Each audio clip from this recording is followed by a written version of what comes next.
말씀은 출애굽기 20장 12절 말씀, 내 부모를 공경하라는 말씀을 가지고 은혜를 나누려고 그렇게 했습니다. 네, 아무래도 잠깐이지만 주님 앞에 무슨 이야기를 할까요?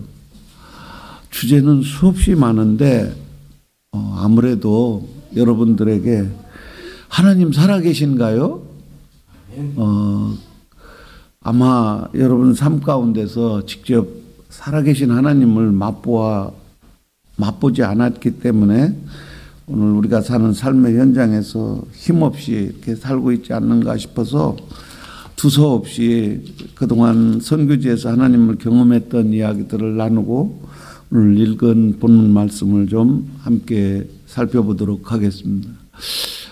지난번 코로나 때 줌으로 싱가포르에 있는 어느 교회 성도들과 함께 선교사와 함께라는 시간을 갖게 되었습니다. 그때 여러 가지 질문을 하고 제가 대답을 하는 그런 시간을 가졌는데 어느 성도가 저에게 이렇게 질문했습니다. 선교사님, 선교하는 동안 돌아가고 싶은 마음이 없었습니까? 있었습니까? 그런 질문이었습니다. 그래서 제가 다시 되물었습니다.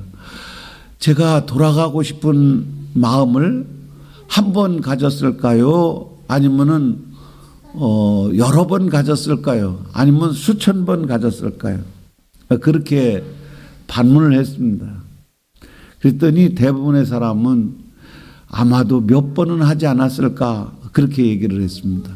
여러분들은 어떻게 생각하십니까? 제가 선교하는 동안 돌아가고 싶은 마음을 한 번 정도는 했을 것이다. 아니다. 선교사님 믿음이 좋으니까 아마 한 번도 그런 생각하지 않았을 거야. 그런데 사실은 제가 수천 번 아마 돌아가고 싶은 마음을 갖고 그렇게 고민을 했습니다. 그러는 와중에 돌이켜보니까 하나님께서 얼마나 사랑하셨고 얼마나 관심을 가져줬는지 오늘 그 말씀들을 좀 나누려고 합니다. 제가 인도네시아 땅에 가서 처음 이제 맛본 하나님이 살아계신가. 전임 선교사님이 저한테 이런 이야기를 해줬습니다. 인도네시아 땅 처음 3일이 중요해요. 3일 동안에 아마 도둑이 들 겁니다. 그러니까 분단속 철저히 하세요. 그 선교사님이 여기는 찬양을 크게 해서도 안 되고 기도를 크게 해서도 안 된다고 해서 그때 저하고 아내하고 그 제 딸하고 이래가 태어난 지 채 돌이 안 된 그런 상황이었거든요. 그래서 이래를 안고서 우리가 침대 위에 앉아서 기도를 했던 그런 기억이 납니다. 첫날 밤 이제 지나고 밖에 나가 보니까 뭐 특별히 잃어버리는 게 없었어요. 그 다음 날도 3일간 이상이 없어가지고 괜히 우리가 걱정한 것 아닌가. 근데 네 번째 날 나가 보니까 그 밖에 설치된 컴프레셔 그것이 없어졌어요. 그리고 전선이 막 너덜너덜 이렇게 늘어져 있었어요. 그런데 주인한테 이제 그 에어컨을 잃어버렸다 이렇게 얘기하니까 당신이 책임을 져야 된다. 그때 돈으로 한국 돈 한 30만 원 정도 그 정도 줘야 되는 그런 거였는데 사실 저에게는 부담이 됐습니다. 가만히 있어도 땀이 줄줄줄 흘러내리는데 뭐 참고 견뎌야죠. 그래서 이제 그 문제를 가지고 하나님께 나가서 기도하기 시작했습니다. 근데 그 기도는 항상 맨 마지막에 다 기도하고 강대상에서 기도한 것도 아니고 문을 이제 나가면서 이렇게 예배당을 바라보면서 어거지로 에어컨 잃어버려서 감사합니다. 그리고 이제 집으로 돌아왔습니다. 그러기를 한 달쯤 됐을 때 어느 분이 이제 우리 집을 찾아왔어요. 그때 더워가지고 이제 땀이 줄줄줄 흘러내리는데 에어컨이 있는데도 불구하고 에어컨을 틀지 않는 것을 보고 그분이 의아해했습니다. 그래서 대화를 마치고 그분이 밖에 나왔다가 깜짝 놀랐어요. 왜냐하면 에어컨이 정상적으로 가동이 되기 위해서는 밖에 컴프레셔가 작동이 돼야 되는데 손이 다 이렇게 너덜너덜한 모습을 보였어요. 그때 그분이 깨달았어요. 아, 누군가 이 컴프레셔를 가져가서 선교사님이 에어컨을 쓰지 못하고 있구나. 그리고 이제 그분이 돌아갔습니다. 그리고 오후에 그분이 새 에어컨을 사갖고 와가지고 제가 머무는 한 5년 동안 그 집에 살았는데 아주 시원하게 잘 지냈습니다. 그때 깨달은 게 있어요. 우리가 어거지로라도 감사하면 하나님은 그 감사의 기도를 들어주신다. 여러분 삶 속에 꼭 감사해서 감사하는 분도 있겠지만 감사하지 못한 일들이 얼마나 많습니까? 그때 여러분 한번 해보세요. 하나님께서 말씀하시기를 범사에 감사라고 했죠. 어떻게 감사할 수가 있어요? 여기 이제 인도네시아에 제가 간 목적은 그들을 사랑해서 그들에게 복음을 전하기 위해서 간 것인데 어떻게 에어컨을 띄어감으로 말미암아 그 무더위 속에서 살 수 있는가? 제 입에서 불평불만이 나오는 게 지극히 당연한 일이었잖아요. 그런데도 주님께서 감사하라고 해서 감사했더니 하나님께서 그 문제를 잘 해결해 주셨습니다. 여러분 그렇습니다. 하나님 말씀이 실제가 된다는 것은 우리가 믿어지지 않을 때 하나님 말씀에 순종해서 한번 어거지로라도 감사해 보세요. 혹시 남편분이 술을 먹거나 여러분들을 학대하거나 정말 마음에 들지 않는 그런 일을 한다 할지라도 그 남편 때문에 감사하다고 한번 해보세요. 또 아내가 속을 썩이는 남편분들이 있다면, 자녀들이 애를 먹이고 있다면, 또 사업에서 일터에서 어려움을 겪고 있다면 그 일 자체를 가지고 한번 감사해 보세요. 하나님께서 틀림없이 여러분들에게 더 좋은 길로 인도해 주시리라 저는 믿습니다. 이것이 제가 인도네시아에서 처음 경험한 하나님이었습니다. 수없이 많은 하나님의 경험이 있었는데 그 중에 이제 그 하루는 제가 한국에 있을 때도 요로 결석으로 인해 가지고 아주 고통을 당한 적이 있었거든요. 근데 인도네시아 가가지고 이게 또 왔어요. 막 앉지도 못하고 서지도 못하고 누워있지도 못하고 그 통증이 하도 심해가지고 그래서 제가 아내한테 여보 내가 죽겠으니까 병원에 좀 데려다줘. 근데 그때 우리 가정에 있는 모든 돈을 다 통틀어서 한국 돈 한 5만 원, 인도네시아 돈 한 50만 루피아가 있었습니다. 그걸로는 병원비를 낼 수가 없는 거예요. 근데 선교사가 가서 치료받고 병원비 없습니다. 이럴 수가 없잖아요. 그래서 아파서 병원에는 가야 되겠는데 갈 수 없는 그런 상황에 근데 너무나도 아파가지고 집을 나와가지고 이제 큰 길가로 갔습니다. 왜냐하면 걸어서 이제 병원에 가야 되겠다 해가지고 그래 큰 길가 가지고 서 있지도 못하고 쭈그려 앉아 있었어요. 근데 어느 분이 차를 타고 가다가 제 앞에서 차를 멈춰 섰어요. 그리고 나서 문을 열고 나서 목사님 왜 그러세요? 그러는 거예요. 내가 바라보니까 잘 아는 집사님이었습니다. 집사님 사실 제가 너무 아파가지고 병원을 가야 되는데 지금 병원을 가고 있는 중입니다. 그랬더니 그분이 어서 차에 타세요. 그래가지고 그분이 이제 저를 병원으로 데려가 주었습니다. 그 병원의 그 의사분은 가끔 우리 교회에 나오는 장로님이었습니다. 새벽 기도를 그분이 나와서 은혜를 받았는지 안 받았는지 잘 모르지만 저하고 좋은 관계였었거든요. 그래서 제가 이렇게 아프다고 요로결석인 것이 틀림없었기 때문에 장로님 내가 전에도 아팠는데 요 와가지고 또 이렇게 아픕니다. 그랬더니 검사해보더니 바로 그 요로결석이라고 하면서 그 진통제 같은 것을 한번 놔주고 그리고 나서 이야기를 했습니다. 이것을 한국에 가서 깨든지 뭐 이걸 추출해 내야 되는데 여기서는 현재 방법이 없습니다. 그래서 그분이 준 진통제 먹고 그리고 물 많이 마시고 뭐 맥주를 마시든지 수박을 먹든지 물을 먹고 꼭 참았다가 한번 힘을 세게 주면은 간혹 가다 빠져나오는 경우도 있으니까 한번 해보세요. 그래서 그날 병원에서 그 주사를 맞고 이제 나오려고 하는데 돈이 사실 부족했습니다. 근데 너무나도 놀라운 것은 그 집사님이 자기가 가진 돈이 전부라고 하면서 한국 돈 한 5만 원 정도를 또 저에게 주고 가서 그 돈으로 이제 치료를 받고 나왔습니다. 그때 그런 생각을 하게 됐어요.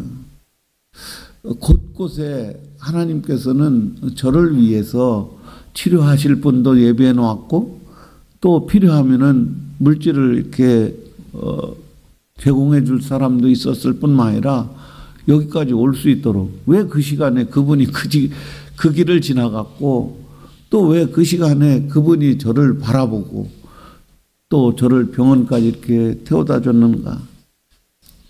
알 수는 없지만 하나님께서 저를 가만히 바라보고 계시는 그런 모습 속에서 아프고 힘들었지만 하나님이 함께 하신다라는 것을 그때 또다시 느끼게 되었습니다.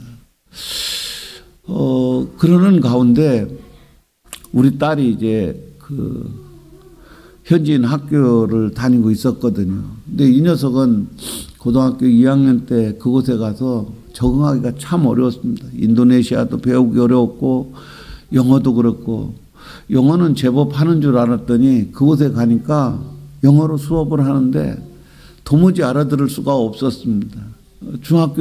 고등학교 2학년 때 수업이 회계학 같은 그런 거였는데 단어도 생소할 뿐만 아니라 선생님이 말하는 것도 빠르고 그래서 도저히 공부를 못했거든요. 친구들 프리노트를 갖고 와가지고 밤새 공부해서 간신히 따라가는 그런 형편이었는데 그 녀석이 어느 날 학교 갔다가 제 시간에 들어오지 않는 거예요. 보통 때는 얘가 이제 하루의 일과가 학교 갔다가 집에 돌아와서 한심 자고 저녁 먹고 교회 가서 기도하고 그리고 이제 밤에 혼자 이제 공부하고 늦게 이제 잠을 잔 후에 새벽같이 일어나서 다시 학교를 가는 그런 일과였는데 그날은 와야 될 시간에 오지 않았어요. 1시간이 지나고 2시간이 지나고 3시간이 지나서 걱정이 이제 되었습니다. 그래서 학교로 전화를 했더니 이미 출발했다고 하고 그 친구들 몇몇 아이들한테 간신히 알아서 전화를 했더니 함께 오다가 함께 왔다라는 그 이야기는 했지만은 그 이후의 이야기는 듣지 못했습니다. 그래서 결국 이제 시간이 오래 지체되어서 어둠이 오게 되었을 때 한국 대사관에다 실종 신고를 하게 되었습니다. 그때 대사관 무관으로 있던 분하고 제가 이제 친분이 있어서 경찰에 이제 실종 신고를 하고 빨리 좀 찾아달라고 그랬더니 기다리라고. 어둠이 깃들고 전등불이 이제 밝혀질 그때 도저히 집에 있을 수가 없어서 점점 큰 길로 나왔습니다. 그때 속에는 막 부글부글 끓었어요. 이 녀석 살아있다면 엄마 아빠한테 전화 한 통화도 해줬으면 이렇게 걱정하지 않을 텐데 또 한편으로 이 녀석이 전화도 없으니까 실종돼서 큰 어려움은 당하지 않는지, 그러니까 걸어 나오면서 하늘을 바라보며 하나님께 기도할 수밖에 없었어요. 그때 이제 우리 집사람이 저한테 그런 얘기를 했습니다. 여보, 만약에 우리 딸 영에 이상이 있으면 우리는 선교고 뭐고 다 집어치우고 돌아가야 돼. 근데 그건 두 번째 문제고, 정말 이 아이가 살아서 돌아왔으면 하는 그런 바람이 너무너무도 컸습니다. 그 녀석은 착하게 이제 엄마 아빠 말도 잘 듣고 교회에서 피아노 반주도 하고, 정말 제가 보아도 참 사랑스러운 녀석인데 혹시 무슨 큰일은 나지 않았을까 하는 그런 걱정이 뭐 물밀듯이 이렇게 밀려왔습니다. 그래서 큰 길에 나와가지고 그 녀석이 오기를 기다리기 시작했습니다. 그때 먼 곳에서 그 녀석이 이제 어떤지도 모르지만 한 녀석이 터덜터덜 걸어오는 모습이 보였습니다. 점점 가까이 오자 우리 딸 영애가 걸어오고 있었습니다. 그때도 막 화가 나기도 하지만 한편으로 저 녀석이 저렇게 건강한 모습으로 다시 돌아오는 것에 대해서 얼마나 감사했는지 모릅니다. 얘를 끌어안아주고 싶은 마음도 있었지만 한편으로 또 화도 나고, 하여간 그 복잡한 마음으로 가서 끌어안았습니다. 그때 이제 제가 느낀 것은 하나님 아버지께서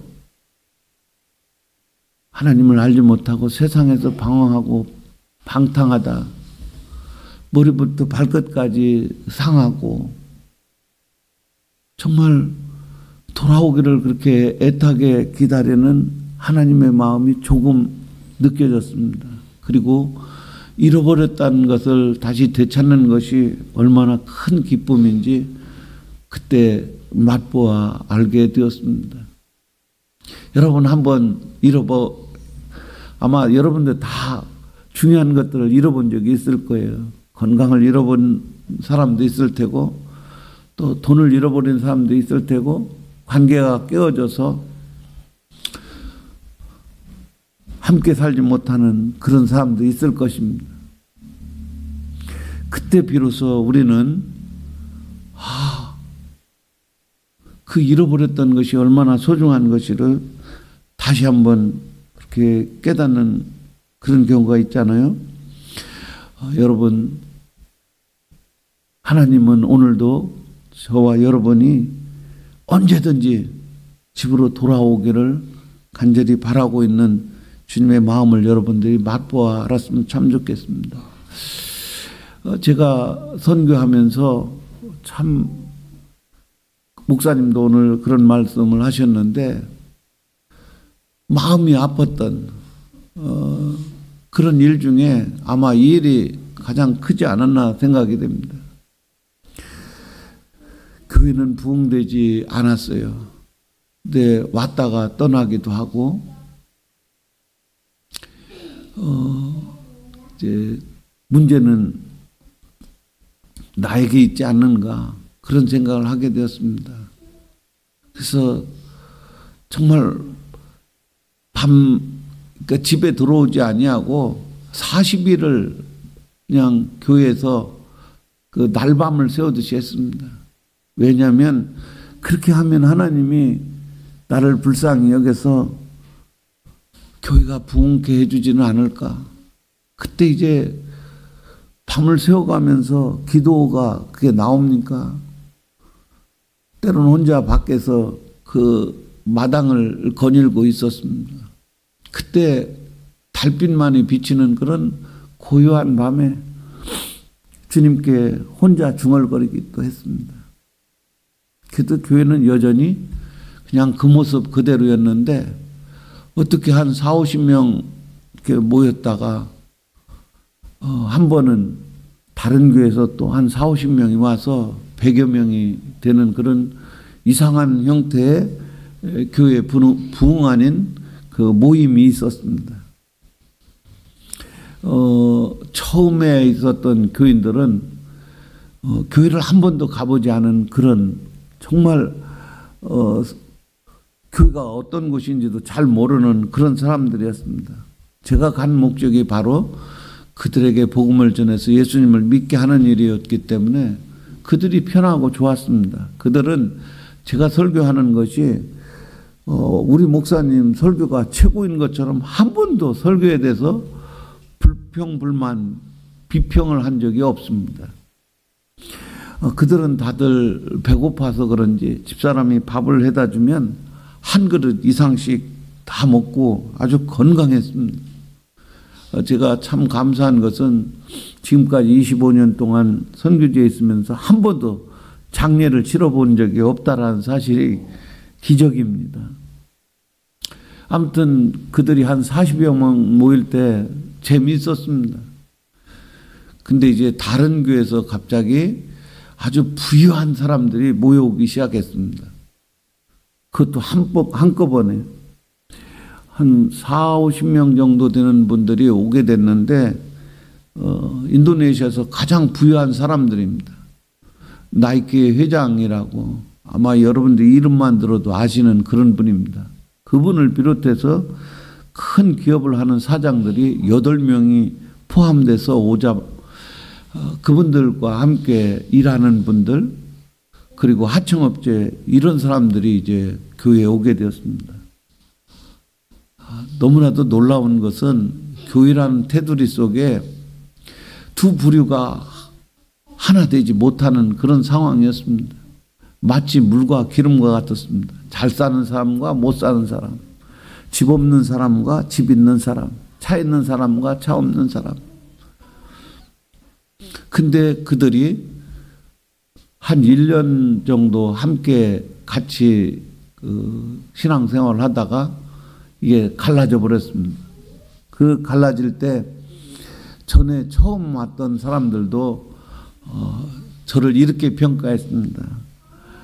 저는 이제 새로운 사람들, 부유한 사람들이지만 새로 왔기 때문에 그들을 집중적으로 신방을 했고 그들과 자주 이제 대화를 나누게 되었습니다.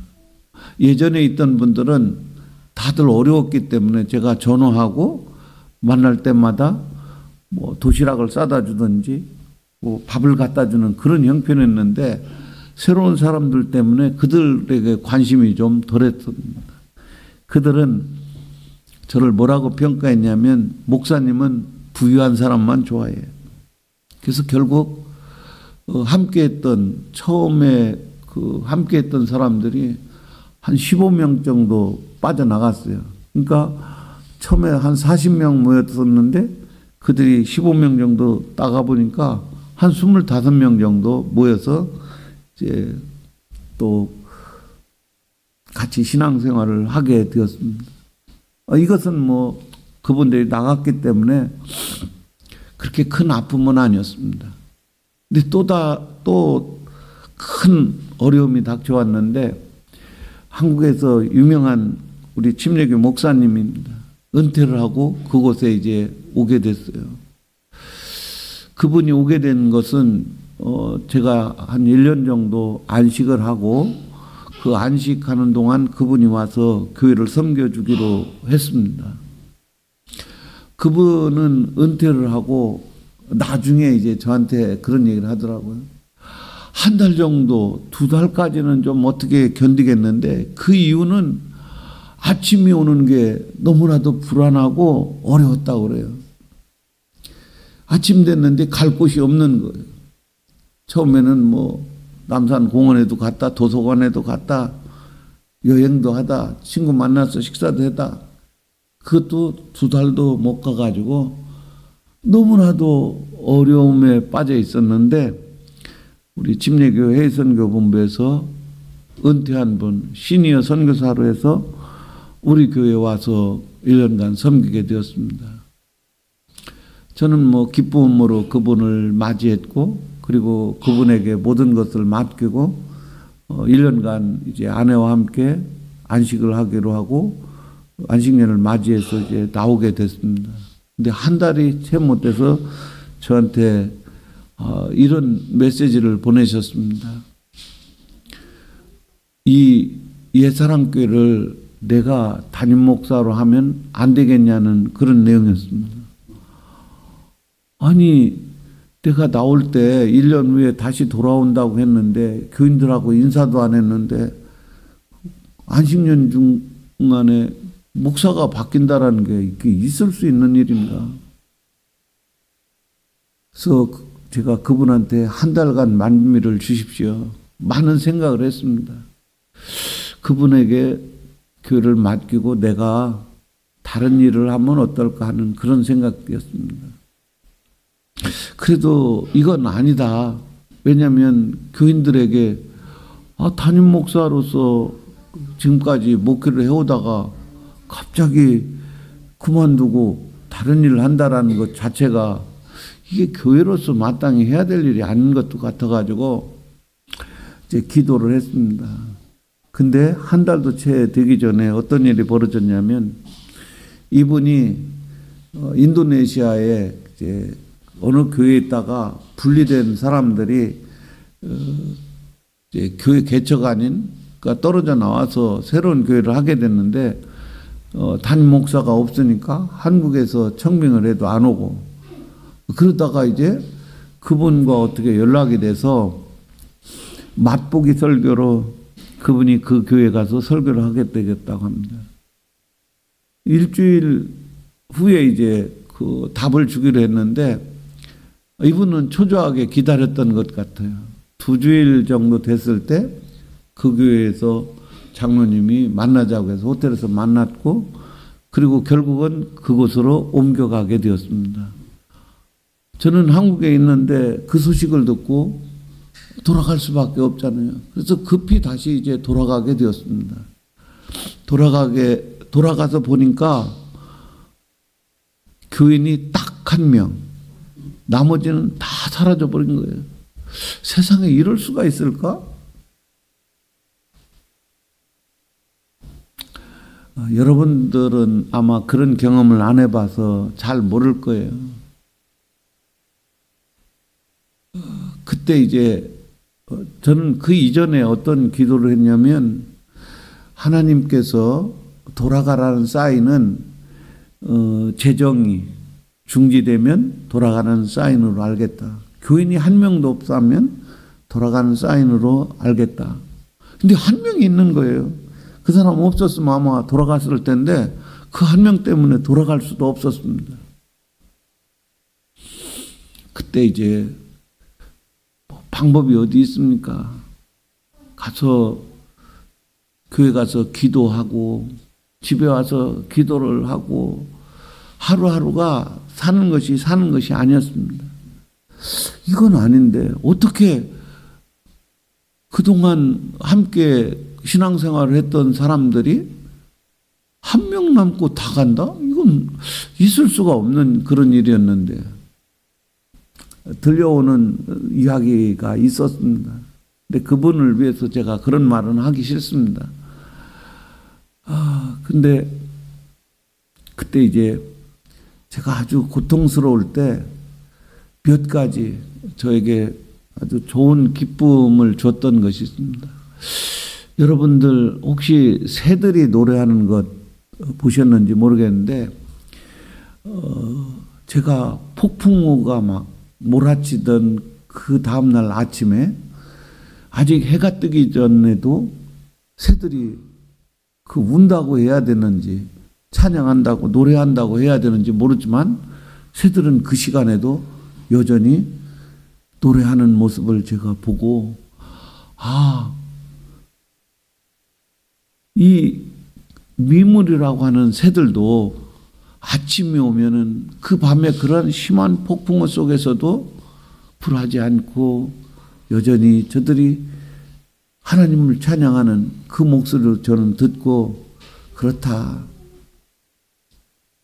현재는 내 마음이 정말 어디 붙일 곳 없는 그런 상황이지만 아침이 오면은 새로운 마음으로 새롭게 또 하루를 시작해야지 하는 그런 기쁨을 새들이 주었습니다. 또 어떤 때는 정말 어찌해야 될지 모를 그때 밤에 나와가지고 혼자 이렇게 마당을 거닐다 보면 그 풀밭 속에 아주 작은 꽃을 봤습니다. 관심 있게 보지 아니하면은 볼 수 없는 그런 작은 꽃이 피어 있는 거예요. 그때 제가 깜짝 놀랐습니다. 너는 도대체 누구를 위해서 이곳에서 꽃을 피우고 있니? 그때 저는 그 작은 꽃으로부터 큰 위로를 받았습니다. 하나님은 이미 그 작은 꽃을 통해서 제 마음속에 기쁨을 주기를 원했던 거예요. 그래, 아무도 보지 않고 알아주지 않지만 누군가를 위해서 꽃을 피우는 그 모습이 참 아름다웠습니다. 그래도 사람인지라 그 고통을 이길 수가 없어서 한국에 나와서 이제 작정하고 죽으면 죽으리라는 그런 마음을 가지고 기도원에 갔습니다. 40일은 자신도 없고 30일 정도를 한번 해보겠다라는 그런 마음으로 이제 기도원에 갔는데 그 기도원은 저를 참 사랑해주는 목사님이 계셨어요. 저 형편을 이미 알고 있는 듯이 목사님, 제가 금식하러 왔습니다. 그러니까 그래, 금식해. 어떻게 하려고? 그래서 한 30일 정도 한번 금식을 해보겠습니다. 그러니까 그거 안 돼. 그러면서 내가 했던 대로 한번 해봐. 그러면서 3일 금식하고 3일 보식하고 3일 금식하고 3일 보식하고 이렇게 한번 해봐. 그래서 그 목사님이 시키는 대로 이제 그 기도를 하기 시작했습니다. 근데 기도가 한번 금식하면서 기도를 여러분들이 해봤겠지만 밤이 얼마나 길은지 알 수가 없습니다. 잠도 잘 안 와요, 금식하면. 그래서 저는 금식을 하다 시간 되면은 뭐 할 일이 없으니까 거기 기도원에 장작 패는 일을 하게 됐습니다. 그러다가 장작을 패고 들어와서 찬물로 목욕했는데 몸살이 나가지고 죽는 줄 알았습니다. 근데 목사님이 그때 이제 그 꿀물을 타다 줘가지고 그거 먹고 또 밤이나 낮이나 시간이 되면 가서 기도를 하곤 했는데 사실 기도가 아닙니다. 울부짖는 거죠. 외마디 그 부르짖음에 하나님은 가만히 계시지는 않았습니다. 그것을 지금도 기억합니다. 산중에 혼자 올라가기도 무섭잖아요. 근데 산 중턱에 큰 가시나무로 아카시아 나무로 거칠게 십자가를 만들어 놓은 십자가 광장입니다. 뱀이 또 올 수도 있으니까 조금 돌로 단을 쌓아놓고 거기에 1인용 텐트를 이렇게 쳐놨습니다. 거기 들어가서 혼자 울부짖었습니다. 그러기를 한 보름쯤 아마 지났을 때 제 앞에 나타난 것은 그냥 십자가뿐이었습니다. 앞에도 십자가, 뒤에도 십자가, 옆에도 십자가. 그때 깨달았습니다. 네가 지금 현재 겪는 고난이 내가 짊어진 십자가보다 더 힘드냐? 하는 그런 예수님의 질문이었습니다. 그래가지고 그때부터 눈물도 멈추고 내 삶의 아픔과 고통 이러한 것들이 왜 없겠습니까? 근데 그런 것들이 싹 사라졌어요. 제 마음속에는 큰 기쁨이 하나 생겨났습니다. 그건 뭐냐면 지금 내가 겪는 아무런 수없이 많은 어려움이 닥쳐온다 할지라도 예수님이 지신 십자가와는 비할 데 없구나. 근데 십자가를 통해서 많은 것을 이제 깨닫게 되었습니다. 여러분들도 아마 뭐 비슷한 그런 경험이 있을 텐데 십자가를 자세히 보니까 그때서 비로소 제가 보이기 시작했습니다. 내가 어떤 존재인지. 그때까지만 해도 뭐 목사고 선교사니까 뭐 제법 그냥 거룩하게 깨끗하게 뭐 살아가려고 애쓰는 그런 존재인 줄 알았어요. 근데 십자가를 보니까 내가 어떤 존재인지 알게 되는데 저는 정말 예수님이 십자가를 져야만 제가 내 죄가 씻겨질 수 있는 그런 죄인 중에 죄인이구나라는 것을 그때 깨닫고 그 다음부터는 누구를 바라보든지 저 사람은 왜 저래? 감히 남을 평가하거나 남에 대해서 비평을 할 수가 없었습니다. 나 자신이 이제 어떤 존재인가 알게 되다 보니까 감사할 수밖에 없습니다. 아까 처음에 우리가 불렀던 사랑합니다, 감사합니다가 그때 이제 거기서 이제 터져 나오는 거예요.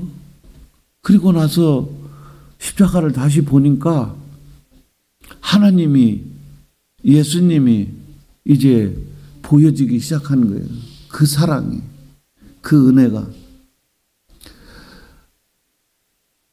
이제는 제가 할 수 있는 어떤 형용사를 써서 하나님을 찬양해도 부족할 것 같은 그런 마음입니다.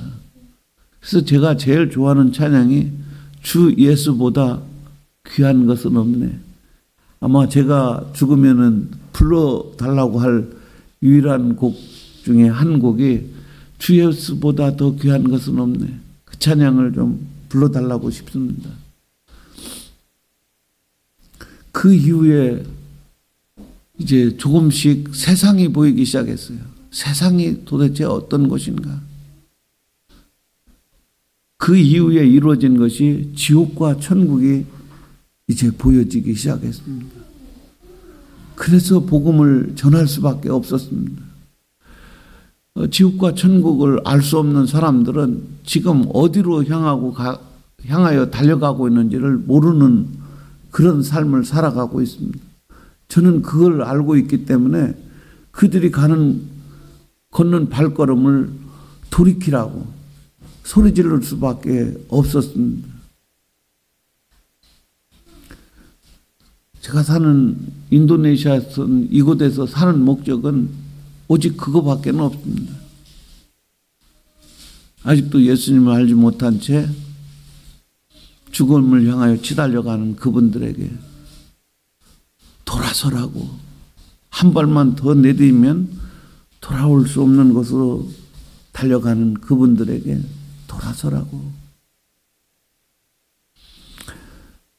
이제 사탄 마귀가 느껴지고 보여지기 시작했습니다. 우리 가정을 힘들게 하고 교회를 어렵게 하는 것은 물론 인간적인 죄성으로 말미암아 우리의 잘못도 많습니다. 그런데 대부분의 일들은 그 속에 악한 사탄 마귀가 우리 가정을 뒤흔들어 놓고 있고 몸된 교회를 서지 못하도록 방해하고 있다는 사실을 제가 알게 되었습니다.